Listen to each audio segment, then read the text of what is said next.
Hello, everybody, and welcome. I would like to first recognize my colleagues. Our Council President, Teresa Kell Smith, is here with us today. Our Council President Pro Temp, Councilman Reverend Rick V. Burgess, is here as well, too. And what I would like to focus on in terms of my remarks is to welcome you to this amazing neighborhood of Belts Hoover. I don't know how much you may know about this amazing community, but it is one of the, no, it is not. It is the most stable neighborhood that I get the honor to represent in the 3rd Council District. It has the highest home ownership of any of the neighborhoods that I represent in the 3rd Council District. Crime is very low, property value is high, community organizations are incredibly strong. There is an amazing work ethic that happens in the neighborhood, and we have amazing support systems like Richard Carrington and the work that he does with Voices Against Violence, and Terrell Thomas, who is here, and where's Vaughn? Vaughn was here earlier. So there's this amazing support system that keeps this neighborhood safe and stable and desirable to live in. And so I'm very, very proud to represent this neighborhood, and I'm very proud that you are here, and I'm very proud that the mayor has chosen Belts Hoover to come and announce his initiative to deal with the plague of gun violence, which I will add is incredibly low here in the neighborhood of Belts Hoover. Did I mention you, Richard?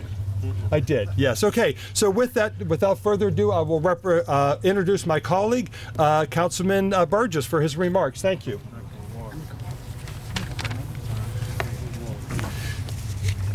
Thank you very much. First of all, my thoughts and my prayers are with those who have been affected by violence, especially over the last few months. We pray for them, not just the victims, but also the perpetrators and their families, and our city, who has been not alone singularly, like other major cities across this country. We've seen an uptake in violence, and so we pray for them. And we will, on an individual note, be calling for more prayer and reconciliation. But in the midst of difficulty, God is still present. In the midst of problems, God is still a problem solver. And so we come today to begin to lay out hope and solving problems, that Pittsburgh is a great city. We are a city for all. We are a city of peace. We are a city that is stronger than hate and greater than violence. And so I want to thank the mayor for allowing, in his administration and all the officials, to allow me a chance to be part of the team that has helped design this violence reduction strategy. I'm really very grateful for that.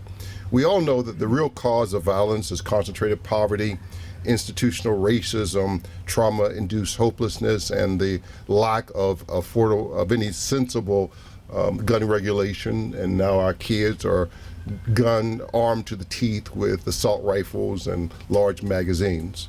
But the Pittsburgh Plan for Peace, which our mayor will introduce today, is a comprehensive, coordinated public health approach to violence reduction.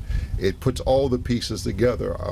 As all of you know, I have been working on this my entire career, and we have, for the first time, a mayor who is going to put his full weight behind the best blue ribbon practices and putting money into the community. Our message to every resident is that we are going to keep you safe. We're going to those who do not want to change their life, then they have to deal with the consequences of law enforcement. But for those who do want to change their life, we're going to provide them with every resource, every encouragement. And on the end of this thing, we're going to rebuild these communities so that they are not living in concentrated poverty, but that everybody deserves to live in thriving, mixed income, vibrant communities. And so it is my privilege now, and I call him my mayor and my friend, it's my privilege to introduce the great mayor of the city of Pittsburgh, Ed Gainey.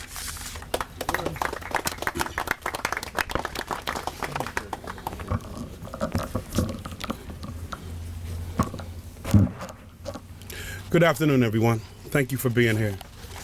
It's a serious issue that we come to talk about, so I appreciate your engagement in it. First, I want to start off by thanking the Pittsburgh Bureau of Police leadership who's here with us today. I also want to thank the members of City Council who have joined us. We have the Council President, Teresa Kell Smith, here. You've heard from Reverend Ricky Burgess.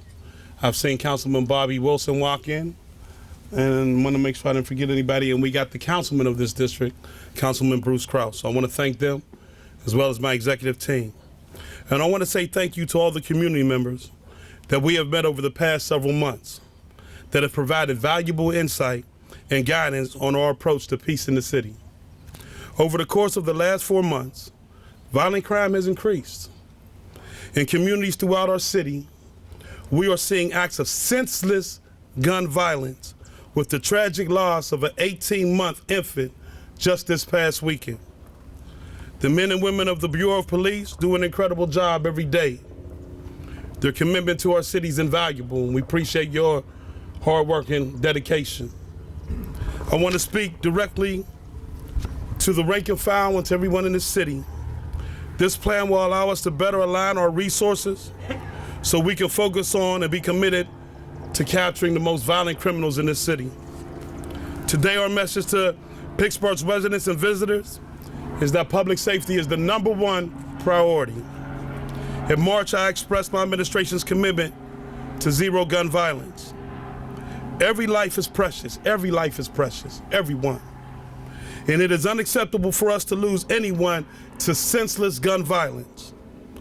The work is an investment into the safety of our city, the future of our children and grandchildren, and the humanity of everyone who lives, works, plays, and visits our city. It is time to address the violence as a public health crisis that is treatable and preventable. We know that in our city, there's about 200 people in groups of 8 to 10 in a couple dozen locations that are causing the violent crimes we are experiencing. Today, on National Gun Violence Awareness Day, we are unveiling Pittsburgh's plan for peace. Our plan is rooted in a safety methodology that teaches us, when confronted with harm, to first care for those who have been harmed, then work to contain the harm, and finally to seek out the root causes to harm and prevent future harm from happening. It was developed based on a scientific research, input from community, our transition team, and local subject expert matters that you matter people that you see behind me. At the end, you will hear about how we will deal with the root causes of that. But let me unveil some of the models that we'll be using. A commitment to public health model, a commitment to right policing, a commitment to person-centered support, a commitment to community partnership, and a commitment to a healthy economy, and a commitment to evaluating our practice with data and evidence. Now let me say a few words about each area I want to talk about. Y'all all heard me talk about public health and why it is so important. By addressing violence through a public health lens, we are going to be able to expand our capacity to intervene to prevent violence and harm, to care immediately for those who are harmed, to contain the harm so that it does not spread to others, and to seek out the root causes to prevent future harm. Let me be clear. A public health approach to eliminate violence does not replace, nor is it in conflict with law enforcement. Let me be clear with that. Creating safety for all requires a range of strategies, including the presence of people trained to confront life-threatening violence, but it also means widening our range of responsibility so that we can provide the appropriate care that's necessary for each member in our society. It ensures that the path to peace and well-being is high quality, credible, visible, and within reach to every resident. Now let's talk about right-sized policing. By implementing the right policing community policies, we are ensuring that our officers build trust and credibility like we've seen here in Zone 3 today with communities they serve. Our officers will practice focused deterrence, a holistic, resource-intensive process to intervene in specific situations of violence and open-air drug trafficking. This entails a short-term focus on a specific location where violent crime is concentrated and prioritize street-level deterrence and arrest of repeat offenders in these areas. We will be working to create a culture within our Bureau of Police that fosters and emphasizes community relationships, as well as to meet law enforcement's goals. Only when our officers and community work together do we see safe communities. We see it right here in Bell-Suffolk. Community partnerships, we know is important. No single organization can effectively eliminate violence on its own, which is why we are committed to focusing on community partnerships. Our community partnerships in schools, business, faith, and community-based organizations.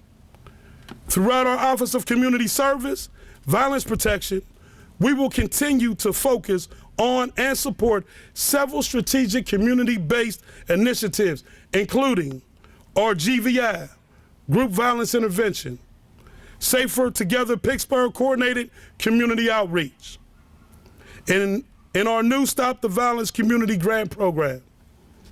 Let's discuss a healthy economy, because we know when we provide jobs, we take guns off the street of our children. By committing to creating a healthy economy, we are ensuring that low-income and high-risk communities have the access and resources they need to succeed. Lack of access to employment, housing, health care, a quality education, healthy food, a safe public space has created generational roadblocks for families across our city. To begin the revitalization of these communities, we will be working to improve housing development, better educational outcomes, successful business, increased health care access, and other needed amenities to thrive. And let me tell you why the data and evidence evaluation is so important. We're committed to measuring our approach, so that way we can see where we need to tweak it, what we need to do in improvement, and how we're doing as we roll out this plan. By measuring outcomes on data and evidence, we will be able to trace problems to root cause, experiment with innovation approaches, and align our resources correctly to do what works. Our plan for peace will not produce results overnight, because it's going to take all of us. You've heard me say it before, it takes all of us. These are our children, this is our city. It's going to take all of us to come together to help to resolve these issues. We're committed to a bold vision of ending violence and making Pittsburgh a city that is safe for everyone. Peace is all of our responsibility. I'm committed to this. I'm committed to public safety. And I'm committed to making sure that we work together to achieve it. But I do understand that it's going to take all of us. Cities that thrive, communities that thrive because we come together. We can be a model for the rest of America. 35% increase in young crime in the nation. We want to turn that into education opportunity for our youth, workforce development for our youth. And that's why you said that's why you heard me say creating these partnerships across the city is important. And by no means are we going to get there overnight. But with the cooperation of everybody, one thing this city has always demonstrated is that together we can get there. Thank you. I'll open it up for questions. Mayor, the city, over the years, over previous administrations, has had different programs developed. None of them have really gone away. They've all still been in place. The initiative to reduce violence, other efforts. How does what's happened in the past relate to what you're talking about now? Does it mean a change away from those to institute new programs and approaches, or does it build on that, or sort of network together with it? So I think two things. One is commitment. Us being committed to it, doing it every day. As we evaluate different programs that have been here in the past, the one thing that I can always say is that the programs never last. So even when they start to work and things get better, we think that's the end. But if we don't continue from a strategic standpoint to talk about how we continue to improve, then we don't go forward, we go backwards. And so this plan right here is not just a plan for the day.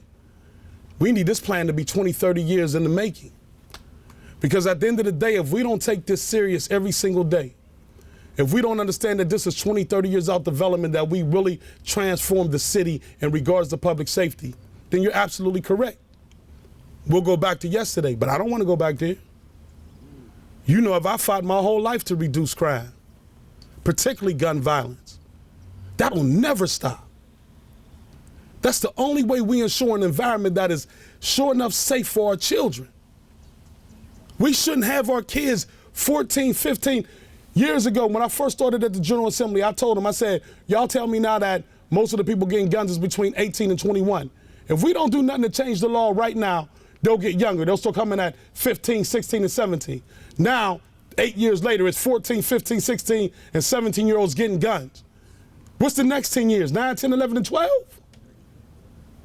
That's why I said we need partnership, not only at the local level, not only in the neighborhood level, but at the state and federal. We got to pay attention and see that if we don't do some responsible gun laws at the state and federal level, this can't get better. In 8 years, it hasn't since I announced that.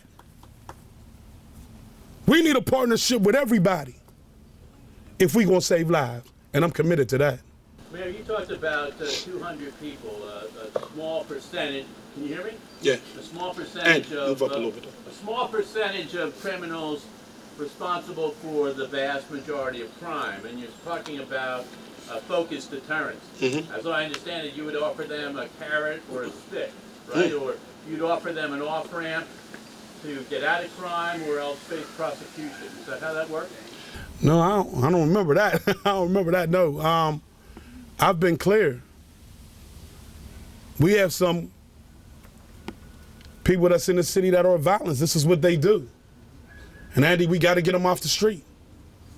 I've been very clear about that. Now, the second part that I've been clear about is that some of this is a public health. And I believe that there's some of them that we can reach and we should reach so that they don't go that route. But some of the ones that you're hearing me talking about, they're not teenagers, the one we're discussing now. They're in their 30s. This is their way of life. This is what they do. We have to get them off the street.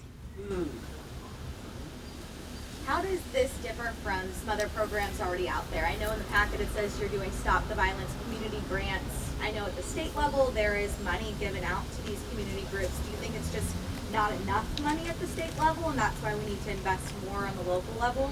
Agreed. I definitely think that we always need to invest in our own community. And the state is the state, the local is the local. But it's not just that, it's a holistic approach. It's not just one element, and that's what we've done. We focused on one element. If one element could clear this up, we wouldn't be here today. So it's not just one element. That's why you heard me talk about it from a public health perspective, law enforcement, a healthy economy, partnering with community and neighborhood organizations, faith-based institutions, because we understand that if it's not holistic, it's not going to work. It hasn't worked in the past. You heard with the first question that they asked, it didn't work in the past. Bob asked it. It has to be holistic, and it has to go on, not just because when we drop the numbers, because if we drop the numbers and go back to everything is okay, then you'll see an increase again. What we have to continue to do is invest in a way that continues to grow safety in this city.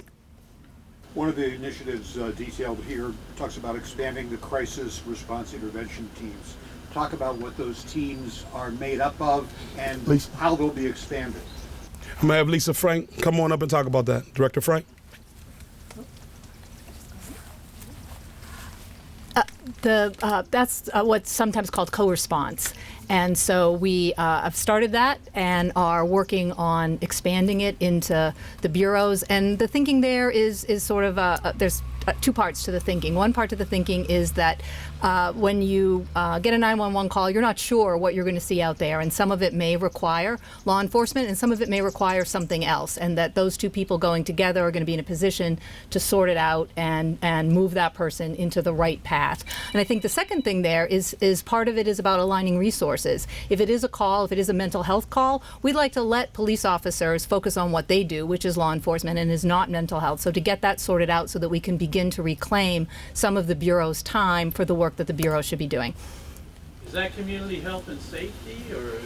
That is located in our Office of Community Health and Safety, but clearly it requires the cooperation of everybody in the Department of Public Safety. When will that be ramped up? I mean, it's been 2 years since it was announced. It's ramping up even as we speak. It takes a while to get there. You have to find social workers for whom that is their passion. You have to change habits so that people are comfortable in that. You got to have vehicles. You have to do a bunch of things, but we really are moving it along, and we're very proud of that program.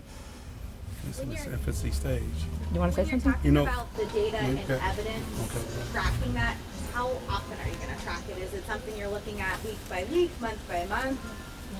Sure. Okay. So, of course, as the mayor was saying, this is data-centric, intel-led response. We're going to be doing that on a weekly basis or even daily basis based on what the crime stats show. Are there certain areas in the city you're starting that focus point in, or is it widespread? Okay, we're looking at all of the city, small areas that are crime, that are driven historically by crime. And those small areas are areas of concern that we will be working with. What are some of those areas? We haven't mapped them all out yet. They're going to be mapped out in sectors. And of course, when we do that, of course, you will know. In the packet, it also talks about staffing with policing. You're going to study that, make sure you guys have enough. You know, there's been a lot of concern with retirements coming up. Do you think you have enough police to be able to put this plan in place? Okay. I will let the deputy leave. Okay. All right. Yeah, so we are bringing in an outside consulting firm to assess and evaluate our current staffing levels to determine what is best practice with nationwide standards, so we know we have the right officers in the right places and how many we need. At this point, it might be more, it might be where we are, it might be a little less, but we're willing to listen and figure that out with a focus on using the CRIT teams and focusing on what we want the police to focus on, which is crime. We don't need police to be out there. We want them to engage with the community, and we want them to handle crime that is significant. We have other resources to help with mental health, and that's where we want to bring that in. So we're very excited for the study to finish and get completed. It'll take a few months, but we'll have those numbers, and then we'll make some adjustments and decisions from there. Right, folks, last question. There's been a lot of, distrust between police and community members recently. What are some of your plans to try to bridge that gap? Yeah, you heard us talk about community policing when I first started. We think that's important. I've always said there's a difference between a coordinated approach and an engagement approach. And I think that we have to build that trust back into the community. That was one of the things I ran on, to talk about how we build better police-community relations. Yes, it has to be coordinated, but the engagement has to be there too. Not just engagement in regards to like the commercial districts, but engagement into the neighborhood so that we know who's living there. Once Ms. Jones or Mr. Jones have the relationship with law enforcement, they're more willing to say what they know. We know that works because it's worked in the past. And when you talk to a lot of the officers, they say the same thing. So it is about how you reestablish that relationship and build. And I got to say, since we've taken office, we've really been focused on that. And we've been starting to have those levels of engagement. And we will continue. Thank you, everyone.